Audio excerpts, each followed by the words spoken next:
जय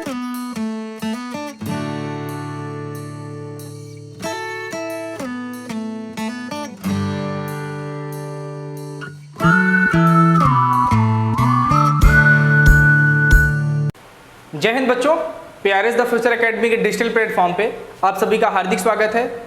और आज हम लोग प्रमेय 6.6 पढ़ेंगे। देखिए प्रमेय आपके 6.6 से क्या है कि दो समरूप त्रिभुजों के क्षेत्रफलों का अनुपात इनकी संगत भुजाओं के अनुपात के वर्ग के बराबर होती है। ठीक है, सबसे पहले आप ये जानिए कि ये प्रमेय जो है इंपॉर्टेंट प्रमेय में आएगी।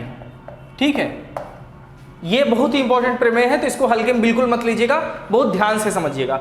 और इस प्रमेय को अगर हम शॉर्ट फॉर्म में बोले कि इसको और किस नाम से जानते हैं, तो इसको क्षेत्रफल प्रमेय के नाम से जानते हैं। किस प्रमेय से? क्षेत्रफल प्रमेय। इसका दूसरा नाम अगर हम बोले शॉर्ट फॉर्म में, तो इसको हम क्षेत्रफल प्रमेय के नाम से जानते हैं। किसके? क्षेत्रफल प्रमेय के नाम से। ओके, इतनी बात हुई। अब ये प्रमेय में क्या चीज है, कैसे करना है, हम उसकी बात करते हैं। तो सबसे पहले जो दिया गया उसको आराम से पढ़िए आप। दो समरूप त्रिभुजों के क्षेत्रफलों का अनुपात इनकी संगत भुजाओं के अनुपात के वर्ग के बराबर होता है। इसके क्वेश्चन कहने का मतलब है, पहले आप शॉर्ट फॉर्म में थ्योरी को, इसके प्रमेय को समझ लीजिए, तब उसके बाद हम सॉल्व करते हैं। इसके कहने का मतलब है कि अगर दो त्रिभुज, मान लेते हैं कोई भी दो त्रिभुज है, एक मान लेते हैं ABC है, दूसरा त्रिभुज है आपके पास PQR है। अगर ये दो त्रिभुज है, शॉर्ट फॉर्म में इस प्रमेय को हम बता रहे हैं, अगर दो त्रिभुज हैं और ये दोनों त्रिभुज समरूप होने चाहिए। पहली शर्त ये है, क्षेत्रफल प्रमेय आप वहां लगाएंगे जहां पे दोनों त्रिभुज समरूप होने चाहिए।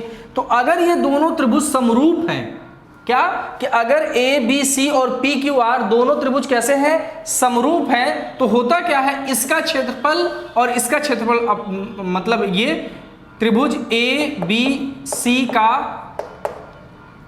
एक सेकंड, इसका ये मतलब होगा कि त्रिभुज ABC का क्षेत्रफल अपॉन त्रिभुज, दूसरा वाला त्रिभुज क्या है, PQR का क्षेत्रफल, बराबर होगा इनकी भुजाओं, इनकी जो संगत भुजाएं हैं उनके अनुपात के वर्ग के। तो जैसे AB के अपान में क्या होता है, PQ होता है, AB के अपान में क्या होता है, PQ होता है, और इसका क्या होगा, वर्ग होगा। ये बराबर होगा किसके? दूसरी भुजा। दूसरी भुजा क्या है, AC के अपान में क्या है, PR है, तो AC अपान PR का वर्ग कर देते हैं। तीसरी भुजा क्या है, BC अपान QR, BC अपान QR के वर्ग के।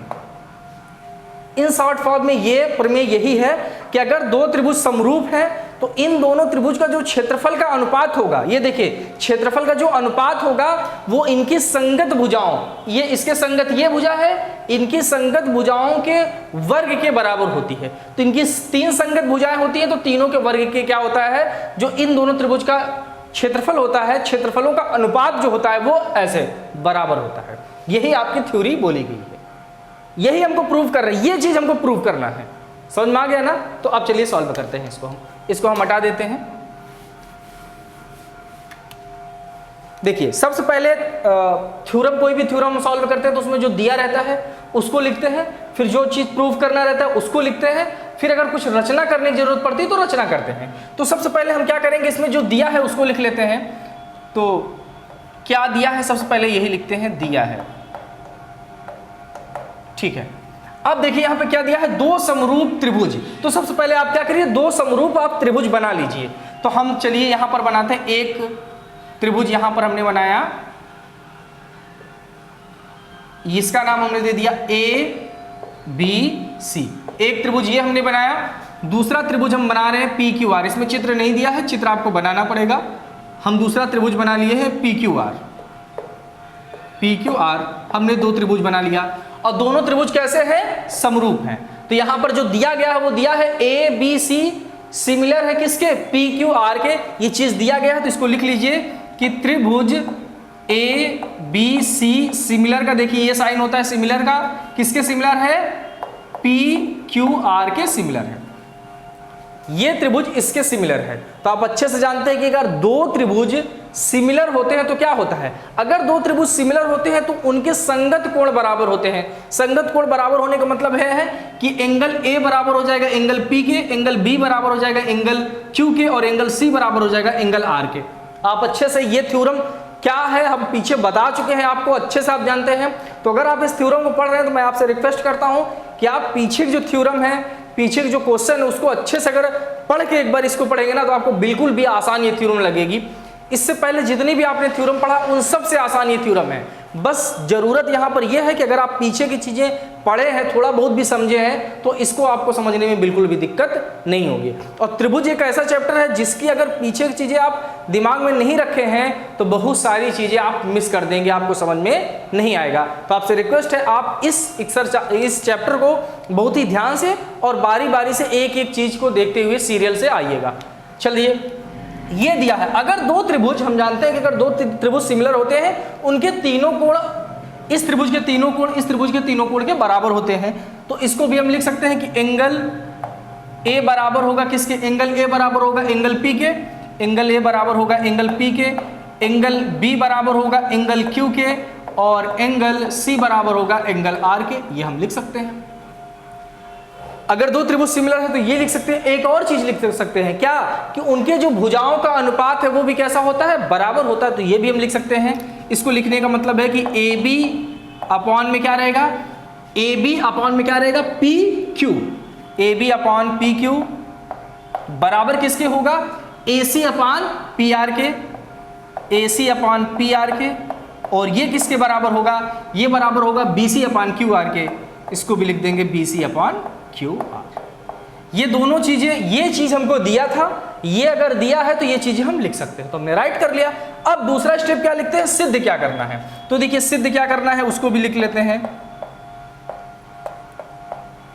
सिद्ध करना है, अब सिद्ध क्या करना है उसको लिखना है। अभी हमने लिखा था ना कि सिद्ध हमको क्या करना है, तो देखिए यहां पर इनकी संगत भुजाओं के अनुपात के वर्ग के बराबर होता है क्या, त्रिभुजों के क्षेत्रफलों का अनुपात। तो सिद्ध हमको यह करना है कि जो त्रिभुज है, त्रिभुज ए बी सी का क्षेत्रफल अपॉन में क्या रहेगा, त्रिभुज पी क्यू आर का क्षेत्रफल, ये बराबर होगा इनके वर्ग के। ये जो भुजाएं हैं ना, इनके संगत भुजाओं के वर्ग के, इसके वर्ग, इसके बराबर नहीं होगा, इनके वर्ग के बराबर होगा। ये तीनों के वर्ग के बराबर होगा।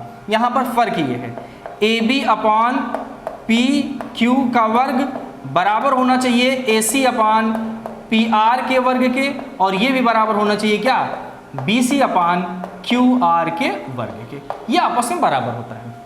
तो देखिए अगर इनमें में से ये, अगर आपस में सभी के मान बराबर है, ध्यान समझिएगा, अगर इन सभी के मान बराबर हैं तो किसी एक का मान अगर निकाल देंगे तो बारी बारी से इसको भी लिख सकते हैं कि अगर जैसे इसका A B upon P Q का स्क्वायर का मान 2 आ गया, अगर इसका मान 2 आया तो जाहिर सी बात है इसका भी मान 2 आएगा, इसका भी मान 2 आएगा, और यहां तक कि इसका भी मान 2 आएगा। क्यों आएगा, क्योंकि ये सब क्या है, आपस में बराबर है। इतनी बात क्लियर हुई ना। इनमें में से किसी एक का मान निकालेंगे तो आपको पता चल जाएगा बाकी दोनों का मान। ये हम इसलिए बता रहे हैं कि जब क्वेश्चन पूछेगा ना तो आपको सभी के मान नहीं देगा, इनमें में से किसी एक का मान दे देगा और इनमें में से किसी 2 का मान दे देगा। ठीक है, 4 टर्म में से किसी 3 का मान दे देगा, 1 का मान पूछेगा। तो जब क्वेश्चन आएगा तो वहां पर बात करेंगे। बस यहां थोड़ी सी इतना जानकारी आप रखिए। ये हमको सिद्ध करना है। अब देखिए सिद्ध करना है, उसके बाद हम कैसे प्रूव करेंगे। प्रूव करने के लिए देखिए क्या है, यहां पर एक आ रहा है त्रिभुज एबीसी का क्षेत्रफल। अब त्रिभुज एबीसी का क्षेत्रफल का मतलब यह हुआ कि त्रिभुज का क्षेत्रफल, और त्रिभुज का क्षेत्रफल निकालते कैसे हैं उसकी बात थोड़ा सा बाहर आप समझ लीजिए। थोड़ा सा यहां पर देखिए, जो त्रिभुज का क्षेत्रफल होता है ना, उसका जो सूत्र होता है वो होता है 1/2 मल्टीप्लाई आधार मल्टीप्लाई ऊंचाई। ये सूत्र होता है त्रिभुज के क्षेत्रफल का। सूत्र बहुत होते हैं, लेकिन इस जो थ्योरम में यूज होगा वो सूत्र यही है कि त्रिभुज एबीसी का जो क्षेत्रफल हो गया, जो त्रिभुज का क्षेत्रफल होता है वो होता है 1/2 मल्टीप्लाई आधार मल्टीप्लाई ऊंचाई। ये फार्मूला होता है। तो इस फार्मूले का यूज हमको करना है इस थ्योरम में। कैसे करेंगे, तो देखिए 1/2 तो चलिए समझ में आता है किसी भी त्रिभुज का। अगर इस त्रिभुज की बात करते हैं एबीसी का क्षेत्रफल, तो 1/2 तो लिख सकते हैं। आधार, चलिए आधार भी हम ए बी मान लेते हैं, आधार भी लिख सकते हैं कि चलिए ये जो हमारा बी सी है इसको हम आधार मानते हैं। ऊंचाई हम क्या मानेंगे? ऊंचाई हम ए बी या ए सी या बी सी किसी को भी ऊंचाई नहीं मान सकते हैं, क्योंकि जो भी ऊंचाई होती है वो लंबवत होती है।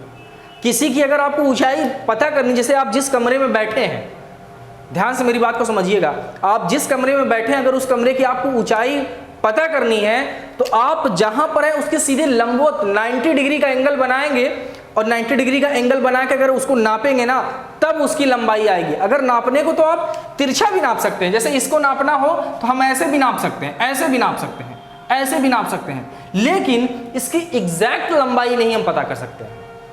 अगर एग्जैक्ट लंबाई पता करनी है तो 90 डिग्री इससे इसको पता करना होगा, यहां से लेकर यहां तक की जो दूरी होगी ना वही इस त्रिभुज की क्या होगी? ऊंचाई होगी। जैसे आप कमरे में बैठे हैं, देख लीजिए, अगर आप 90 डिग्री बनाता हुआ बनाएंगे तो सीधे ऊंचाई पता चलेगी। आप अगर तिरछा कर देंगे पता तो चलेगी आपको ऊंचाई, लेकिन एग्जैक्ट नहीं पता चलेगी। मेरी बात समझ गए होंगे आप? तो इसका मतलब यह है कि हमको ए से यहां से लेकर यहां तक लंबवत कोई चाहिए। यहां से क्या कर दीजिए, इसके लिए क्या करिए, यहां से एक लंब डाल दीजिए।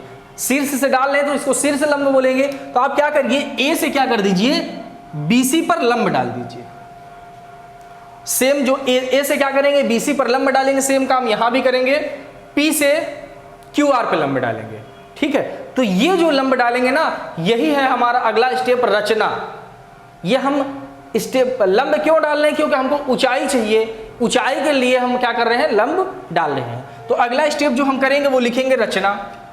अब देखिए रचना में क्या लिखेंगे, कैसे लिखेंगे, देखिए जरा रचना। पहले हम यहां रचना कर लेते हैं, फिर वही रचना को यहां पे लिखते हैं। देखिए क्या है, ए से क्या करिए, बीसी पर एक लंब डाल दीजिए और इसका नाम दे दीजिए एम, इस पॉइंट का नाम एम। तो इसको हम लिखेंगे बीसी पर लंब एम डाला। ठीक है, बीसी पे कौन सा लंब डाले हैं, एम। सेम काम यहां भी कर लीजिए, यहां पर आप पी से लंब डाल दीजिए, किस पर, क्यू आर पर, पी से लंब डाल दीजिए क्यू आर पर और इसका नाम दे दीजिए एन। और अभी हमने बताया लंब जो होता है 90 डिग्री का एंगल बनाता है, तो ये जहां पर बनेगा इधर भी 90 बनाएगा और इधर भी 90 बनाएगा। सेम काम यहां भी होगा, ये भी 90 बनाएगा, ये भी 90 बनाएगा, 90 डिग्री। इतना बात हो गया। इसी चीज को हमको यहां पर रचना में लिखना है। लिखेंगे कैसे, बीसी पर लंब, बीसी पर लंब क्या हमने डाला है, एम। बीसी पर लंब एम तथा दूसरे वाले को बीसी में लिख लीजिए क्या, क्यू आर पर लंब। क्यू आर पर लंब बताइए क्या है, पी एन है ना, क्यू आर पर लंब पी एन डाला। ये हम रचना लिख देंगे कि बीसी पर लंब एम तथा क्यू आर पर लंब पी एन डाला हमने। चलिए यहां तक की बात होगी। अब इसको सॉल्व करते हैं, मतलब इस थ्योरम को प्रूव करने की कोशिश करते हैं। तो अब अगले स्टेप से हम इसकी प्रूविंग देखेंगे। देखिए, तो अब यहां से देखिए, ध्यान से समझिएगा, इसकी हम स्टार्टिंग कहां से करेंगे, तो इसकी स्टार्टिंग बच्चों ध्यान से देखिएगा, यहीं से करेंगे। जो हमको सिद्ध करना है ना, यहीं से हिंट से लेकर हम करेंगे। तो इसमें सबसे पहले क्या है, त्रिभुज एबीसी का क्षेत्रफल है ना, तो सबसे पहले क्या कर दीजिए, आप इस त्रिभुज का क्षेत्रफल निकाल दीजिए। तो सबसे पहले यही आप करेंगे, त्रिभुज ए बी सी का क्षेत्रफल। तो त्रिभुज जब एबीसी का आप क्षेत्रफल निकालेंगे तो देखिए, त्रिभुज एबीसी का क्षेत्रफल निकालने के लिए क्या करेंगे, सूत्र हमारे पास है 1/2 आधार गुणे ऊंचाई। तो 1/2 का तो 1/2 ही होगा, मल्टीप्लाई आधार कितना है, एबीसी में जो आधार है जिस पर लंब है, वही जिस पर लंब हम डाले हैं ना वही आधार हो जाएगा। तो आधार क्या हो जाएगा, बीसी। तो लिख दीजिए यहां पर बीसी मल्टीप्लाई क्या हो जाएगा, लंब मतलब ऊंचाई कितना है, एम। अब देखिए, आप लंब कैसे भी डाल सकते थे, यहां से अगर आप इस पे लंब डालते तो भी आपको ऊंचाई मिल जाती है। आप किसी भी एक शीर्ष से किसी भी भुजा पर लंब डाल देंगे, आपको ऊंचाई पता चल जाएगी। हम अगर यहां से डाले हैं ना, तो जरूरी नहीं है कि यहीं से आप डालिए। आप अगर इस बिंदु से डालना चाह रहे हैं तो इस बिंदु से लंब डालेंगे तो ए बी पर लंब डालेंगे, तो उस स्थिति में जो आधार बनेगा वो ए बी बनेगा। मतलब जिस लाइन पर हम लंब डाल रहे हैं वो हमारा आधार हो जाता है। तो हमने डाला है बीसी पर लंब, तो बीसी हमारे लिए आधार हो गया और एम हमारे लिए क्या हो गया, सॉरी BC हमारे लिए आधार हो गया, AM हमारे लिए ऊंचाई होगी। अगर आप C से डालेंगे तो आपके लिए C और इस बिंदु को M मानेंगे तो CM आपके लिए ऊंचाई हो जाएगी, AB आपके लिए आधार हो जाएगा। तो आप जहां से मन करेगा वहां से डाल सकते हैं लंब को। तो हमने ये डाल दिया, त्रिभुज ABC का क्षेत्रफल हो गया। अब यहां देखिए क्या है, त्रिभुज PQR का क्षेत्रफल है, हम PQR का क्षेत्रफल निकाल देते हैं। तो यहां से निकालेंगे त्रिभुज, देखिए समझिए, त्रिभुज PQR का क्षेत्रफल, त्रिभुज PQR का क्षेत्रफल बराबर क्या हो जाएगा, 1/2 मल्टीप्लाई। अब देखिए PQR की बात किया गया है ना, तो PQR तो ये है। अब इसको बताइए जरा आधार क्या है, आधार आपको QR दिख रही है और लंब कितना दिख रहा है, PN, लंब मतलब ऊंचाई, तो यही लिख देंगे। तो आधार हमारे पास कितना है, आधार होता है QR, आधार है हमारे पास QR मल्टीप्लाई, इस फार्मूले का आप लोग तुरंत नोट कर लीजिए क्योंकि अभी इसको हम हटाने वाले हैं। QR मल्टीप्लाई लंब कितना है, PN, ये लंब हो गया PN। ओके, ये फार्मूला हो गया हमारा, यहां तक हमने सॉल्व कर लिया। अब इस चीज को हम हटा रहे हैं, आप लोग स्क्रीनशॉट ले लीजिए, इसको लिख लीजिए। या अब देखिए यहां तक बात करने के बाद अब समझिए, इसको क्या करिए आप, इसको इक्वेशन नंबर 1 मान लीजिए और इसको आप इक्वेशन नंबर 2 मान लीजिए। यहां आपने मान लिया, अब देखिए आगे सॉल्व करते हैं। अब समीकरण 1 से क्या कर दीजिए, समीकरण 2 को भाग कर दिए, ये ABC का क्षेत्रफल अपान PQR का क्षेत्रफल। तो यही करेंगे समीकरण 1 व 2 से, समीकरण 1 व समीकरण 2 से करेंगे तो क्या लिखेंगे, त्रिभुज ABC का क्षेत्रफल अपॉन त्रिभुज PQR का क्षेत्रफल बराबर किसके होगा। अब त्रिभुज ABC का क्षेत्रफल कितना है, 1/2 मल्टीप्लाई BC मल्टीप्लाई AM, इसको लिख देते हैं। तो AB इसका है 1/2 मल्टीप्लाई BC मल्टीप्लाई AM, और अपान में क्या है, PQR का क्षेत्रफल कितना है, 1/2 मल्टीप्लाई QR होगा, QR मल्टीप्लाई PN। अब यहां अगर ध्यान से आप देखेंगे तो देखिए हाफ से हाफ क्या हो जाएगा, कैंसिल हो जाएगा, 1/2 से 1/2 कैंसिल हो गया। अब बचा कितना है, अब बच रहा है त्रिभुज ABC का क्षेत्रफल बराबर है BC multiply AM upon QR multiply AN। अब यहां पर ध्यान से आप समझिएगा, इस चीज यही चीज है और कैसे अब हम सॉल्व करने वाले हैं। अगर एक स्टेप में हम इसको लिख दें तो त्रिभुज ABC का क्षेत्रफल अपॉन त्रिभुज PQR का क्षेत्रफल बराबर होगा किसके, BC multiply AM upon QR multiply PN। Half से हाफ कटने के बाद ये स्टेटमेंट आया। अब समझिए जरा,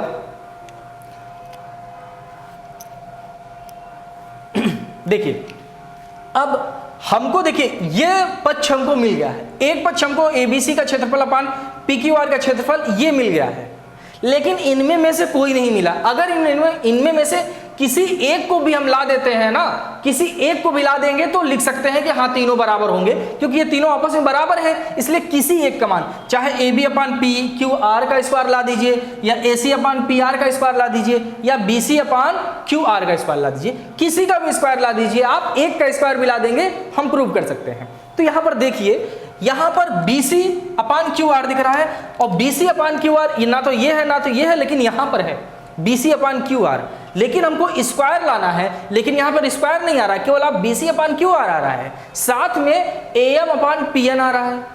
अगर किसी भी प्रकार से हम AM अपान PN को BC अपान QR बना दें, मतलब AM की जगह पे BC और PM की जगह पर अगर QR हम किसी ढंग से कर दें, कैसे करेंगे बाद में देखेंगे, अगर कर दें, सोचते हैं कि अगर कर दें तो क्या होगा, स्क्वायर हो जाएगा कि नहीं, कि BC मल्टीप्लाई BC तो BC का स्क्वायर, और QR मल्टीप्लाई QR तो QR का स्क्वायर, तो ये पक्ष तो मिल जाएगा, तो बराबर हो सकता है। तो अब हम ये केवल सोचेंगे कि इसको BC अपान QR को, मतलब AM अपान PN को कैसे हम BC अपान QR बनाएं। तो इसके लिए जरा सोचिए, देखिए त्रिभुज को देखिए आप, BC कहां पर है, BC यहां पर है, QR कहां पर है, QR यहां पर है, AM कहां है, AM यहां पर है, और Pn कहाँ है, Pn यहाँ पर है। तो इसमें हम आपको बताते हैं कि अगर आप ये देखिए, इस त्रिभुज को ध्यान में दीजिएगा और इस त्रिभुज को, इन दोनों त्रिभुज को हम क्या प्रूफ करेंगे, समरूप प्रूफ करेंगे। आपको समझ में अच्छे से आएगा क्यों। अगर इन दोनों त्रिभुज को हम क्या कर देंगे, समरूप प्रूफ कर देंगे तो क्या होगा, क्या उसकी बात करते हैं। देखिए, तो सबसे पहले हम इन दोनों त्रिभुज को क्या करेंगे, समरूप प्रूफ करेंगे। तो चलिए समरूप प्रूफ करते हैं, अभी समझ में आ जाएगा। केवल हम इसको बनाने के लिए AM/PN को BC/QR बनाने के लिए हम क्या कर रहे हैं, इन दोनों त्रिभुजों को हम समरूप प्रूफ कर रहे हैं। तो यहां पर हम बात करेंगे त्रिभुज AB। अब ये देखिए त्रिभुज कौन सा है, ABM। चाहे देखिए आप स्वतंत्र हैं, चाहे ये त्रिभुज को इस त्रिभुज के समरूप कर दीजिए या इस त्रिभुज को इस त्रिभुज के समरूप कर दीजिए। आप अगर इसको लीजिए तो इसको साथ में लीजिएगा, इसको लीजिएगा तो इसको साथ में लीजिएगा। लेकिन हम क्या कर रहे हैं, हम ABM और PQN को क्या कर रहे हैं, साथ में लेकर समरूप प्रूफ करने की कोशिश कर रहे हैं। और आप अच्छे से जानते हैं कि किसी भी दो त्रिभुज को हम समरूप कैसे प्रूफ कर सकते हैं। कैसे प्रूफ करेंगे दो त्रिभुजों को, तो हमारे पास 4 कसौटी है। पहला तो यह है कि किसी 2 एंगल को बराबर दिखा दें, दूसरा है किसी 3 एंगल को बराबर दिखा दें, अगला है कि तीनों साइडों के अनुपात को बराबर दिखा दें, चौथा है कि 2 साइडों के अनुपात को और एक एंगल को, उनके बीच जो बन रहा एंगल है उसको बराबर दिखा दें, तो त्रिभुज जो होता है हमारा समरूप हो जाता है। तो यहां पर अगर ध्यान से देखेंगे तो पहले बात तो हम किस किस त्रिभुज को ले रहे हैं उसका नाम ले लें। ABM त्रिभुज, ABM तथा त्रिभुज PQN में, ये त्रिभुज हमने लिया। त्रिभुज क्या है, ABM तथा त्रिभुज PQN में। अब यहां पर ध्यान से देखिए, आप अभी देखे हैं यहां पर एंगल B बराबर एंगल Q के है। अभी आपने यहां पर ये कहां से लिख दिए, एंगल B बराबर एंगल Q, क्योंकि ये दिया हुआ है हमारे यहां से। तो इसको लिख सकते हैं एंगल B बराबर होगा एंगल Q के, रीजन देंगे दिया है। क्लियर। दूसरा क्या लिखेंगे, देखिए अब ये भी 90 डिग्री, अगर इस एंगल की बात करें और इस एंगल की बात करें, दोनों 90 डिग्री हैं कि नहीं, तो इसको मान लें एंगल 1 और इसको मान लें एंगल 2। तो यहां भी लिख सकते हैं कि एंगल 1 बराबर होगा एंगल 2 के, क्योंकि दोनों कितने डिग्री के हैं, 90 डिग्री के हैं। तो एंगल 1 बराबर हो जाएगा एंगल 2 के। अब कोई भी 2 एंगल को हमने बराबर दिखा दिया तो हम कह सकते हैं कि त्रिभुज ABM और PQN कैसे हैं, समरूप है। तो उसको लिख देंगे, अतः त्रिभुज ABM सिमिलरिटी का साइन बनाएंगे और त्रिभुज PQN के रीजन लिखेंगे एंगल क्राइटेरिया के आधार पर। हम यहां तक कर दिए। अब देखिए इस चीज को आप अच्छे समझ गए, यहां तक आप स्क्रीनशॉट ले लीजिए, फिर हम आगे की बात करते हैं।